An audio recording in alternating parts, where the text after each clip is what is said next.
Lesson number one is do not obey in advance. Most of the power of authoritarianism is freely given. In times like these, individuals think ahead about what a more repressive government will want, and then offer themselves without being asked. A citizen who adapts in this way is teaching power what it can do. So this is the first lesson because it's about the basic choice we make when we confront difficulty. It's about the choice of all choices. Are we going to go with the new flow, or are we going to stand, if only a little bit, only hesitantly, as long as we can, against the current? A deep idea underlying this notion of not obeying in advance is the normal. The idea of what's normal has been very important to me as a historian.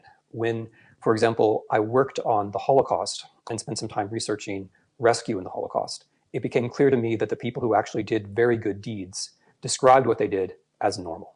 They didn't boast about it. They said it was just normal. Rescuers said there was nothing exceptional about what they did. And this suggests a radical form of one way we understand the word normal. Normal is good. Normal is upholding a norm. Normal is trying to make the world outside in some way correspond to our virtues, our values, the things we have inside us. That's one idea of normal. And then, of course, there's the other idea of normal, what everyone else is doing, what you expect that people more powerful than you are going to want. So one way to think about this first lesson, do not obey in advance, is which kind of normal should we be? Which kind of normality do we want to express out into the world? Because we do have a good deal of power. The example that we set matters a great deal. A second little idea, which was very important to this lesson, has to do with time. It has to do with not putting things off.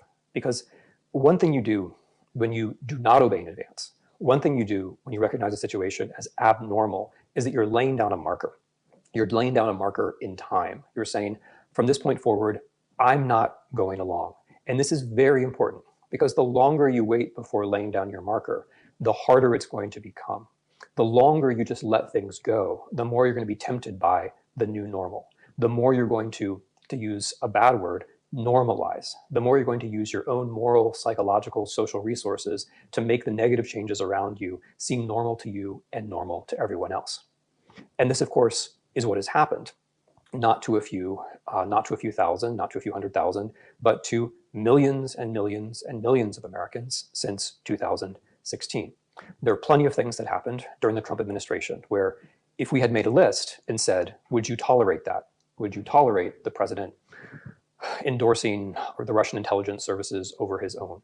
Would you tolerate a president being impeached because he asked a foreign country to intervene in our elections? The list goes on and on. The point is that if we'd asked people this in 2016, they would have said, no, of course, I'd be outraged. But when you go along with one thing, then you'll tend to go along with the next thing. And here comes the rub. If you do obey in advance, if you do normalize, then you become morally, psychologically, socially committed to all the things that happen. And because you never investigated, you never took a stand, you never asserted your own idea of normal, you're going to be all the more committed to these things. You're going to feel all the more defensive. You're going to be all the more likely to argue, to quarrel, even to engage in acts of violence. So this is why it's always so important not to obey in advance.